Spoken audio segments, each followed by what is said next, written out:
നമസ്കാരം. സൂര്യദീപം അസ്ട്രോളജിയിലേക്ക് എല്ലാവർക്കും സ്വാഗതം.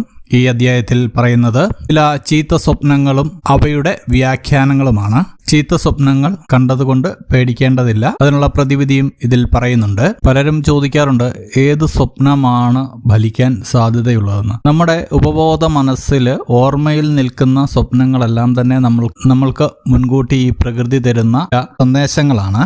അതിൽ വളരെ വ്യക്തമായിട്ട് ചിലത് നമ്മൾ ഓർത്തു വയ്ക്കാറുണ്ട്. ആ സ്വപ്നങ്ങൾ കാണുന്നത് വെളുപ്പിന് 2 മണിക്കും 5:30ക്കും ഇടയ്ക്കാണെങ്കിൽ തീർച്ചയായിട്ടും അത് നിങ്ങൾക്കുള്ള ഒരു സന്ദേശമാണ്. ചില സ്വപ്നഫലങ്ങളിലേക്ക് കടക്കാം. നിങ്ങളുടെ സന്താനങ്ങൾക്കൊക്കെ ദുരിതം വരികയാണെങ്കിൽ അതിന് മുന്നോടിയായിട്ട് നിങ്ങൾക്ക് തരുന്ന ചില സന്ദേശങ്ങളാണ്. വിളക്ക് അണഞ്ഞു പോകുന്നതായിട്ട് സ്വപ്നം കാണുക, വീടിന്റെ തൂണുകൾ കത്തിയെരിയുന്നതായിട്ട് സ്വപ്നം കാണുക, ഗുഹയിൽ ക്രൂര മൃഗങ്ങൾ വസിക്കുന്നതായിട്ട് കാണുക, നിങ്ങളുടെ കുട്ടിയെ കരടി പിടിച്ചോണ്ട് പോകുന്നതൊക്കെ ആയിട്ട് കാണുക.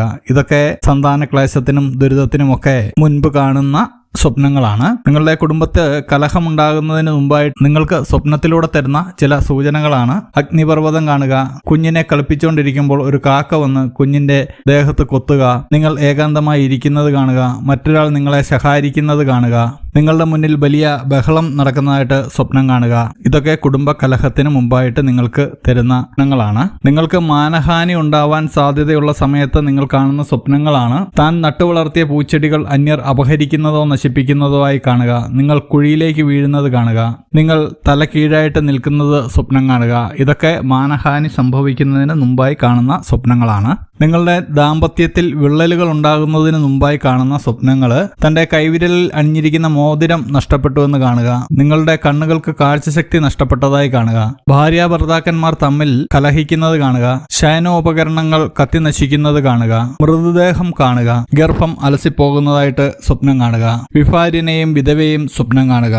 ഇതൊക്കെ ദാമ്പത്യ പ്രശ്നങ്ങൾക്ക് മുമ്പായിട്ട് കാണുന്ന സ്വപ്നങ്ങളാണ്. സ്ത്രീകൾ മൂലം നാശമുണ്ടാകുന്നതിന് മുമ്പായി കാണുന്ന സ്വപ്നങ്ങള്, നിങ്ങൾ ഉറങ്ങുമ്പോൾ നിങ്ങളുടെ കട്ടിലിൽ ഒരു സ്ത്രീ വന്നിരുന്ന് ചിരിക്കുന്നതായിട്ട് സ്വപ്നം കാണുക, അണലിപ്പാമ്പിനെ സ്വപ്നം കാണുക.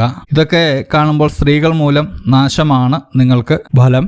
നിങ്ങൾക്ക് ദ്രവ്യനാശവും ധനനഷ്ടവും ഒക്കെ ഉണ്ടാകുന്നതിന് മുമ്പായി കാണുന്ന ചില സ്വപ്നങ്ങളാണ്. നിങ്ങൾ ജോലി ചെയ്യുന്ന സ്ഥാപനത്തിൽ നിന്ന് നിങ്ങളെ പുറത്താക്കിയതായി കാണുക, രക്തപ്രവാഹം കാണുക, വസ്ത്രങ്ങളിൽ തീ പിടിക്കുന്നത് കാണുക, നിങ്ങൾ കാൽ കഴുകുന്നത് കാണുക, മലിനജലം കുടിക്കുന്നത് കാണുക, ശരീരത്തിൽ വെള്ളം വീഴുന്നത് കാണുക, ഒട്ടപാത്രത്തിൽ വെള്ളം ഒഴിക്കുന്നത് കാണുക, ഭൂകമ്പം കാണുക, ഇടിമുഴക്കത്തിൽ നിങ്ങൾ ഞെട്ടി നിൽക്കുന്നതായി കാണുക, നിങ്ങൾ ഗുഹയിൽ അകപ്പെട്ടതായിട്ട് കാണുക, കള്ളന്മാർ നിങ്ങളുടെ മുതൽ അപഹരിക്കുന്നതായിട്ട് കാണുക, മുൾച്ചെടികൾ കാണുക, അപരിചിതനായ ഒരു വ്യക്തി സ്വർണ്ണാഭരണങ്ങൾ വാരിയെടുക്കുന്നത് കാണുക, തവളയെ സ്വപ്നം കാണുക, കിണർ കവിഞ്ഞൊഴുകുന്നത് സ്വപ്നം കാണുക, നിങ്ങൾ നിൽക്കുന്ന ഭൂമി കറങ്ങുന്നതായിട്ട് തോന്നുക, മറ്റുള്ളവർ നിങ്ങളെ സഹായിക്കുന്നതായിട്ട് സ്വപ്നം കാണുക. ഇതൊക്കെ ധനനഷ്ടത്തിനും ദ്രവ്യനാശത്തിനും മുമ്പായി നിങ്ങൾക്ക് പ്രകൃതി സ്വപ്നത്തിലൂടെ നൽകുന്ന സൂചനകളാണ്.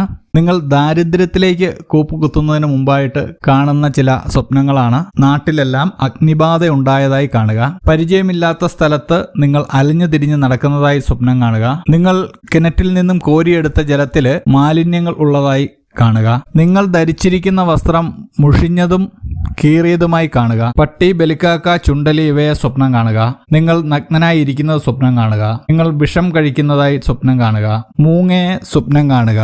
ഇങ്ങനെയൊക്കെ സ്വപ്നങ്ങൾ കണ്ടു കഴിഞ്ഞാൽ ദാരിദ്ര്യമാണ് ഫലം. ഈ സ്വപ്നങ്ങളൊക്കെ കണ്ടതിന് ശേഷം അടുത്ത ദിവസവും നിങ്ങൾ ഈ സ്വപ്നങ്ങൾ വളരെ വ്യക്തമായിട്ട് ഓർത്തിരിക്കുന്നുണ്ടെങ്കിൽ അടുത്തുള്ള ദേവീക്ഷേത്രത്തിലോ ശിവക്ഷേത്രത്തിലോ പോയി പ്രാർത്ഥിക്കുന്നത് വളരെ നന്നായിരിക്കും. ശിവക്ഷേത്രത്തിലാണെങ്കിൽ കറുത്ത ചരട് ജപിച്ച് ശരീരത്ത് ധരിക്കുന്നത് വളരെ നല്ലതായിരിക്കും. ദേവീക്ഷേത്രത്തിലാണെങ്കിൽ ചുവന്ന ചരട് ജപിച്ച് ശരീരത്ത് ധരിക്കുന്നത് വളരെ നന്നായിരിക്കും. ഇതുപോലുള്ള അറിവുകൾക്കും വീഡിയോകൾക്കുമായിട്ട് എൻ്റെ ചാനൽ സബ്സ്ക്രൈബ് ചെയ്യുക. ഇനിയും മറ്റൊരു വീഡിയോയുമായിട്ട് വീണ്ടും കാണാം. നന്ദി, നമസ്കാരം.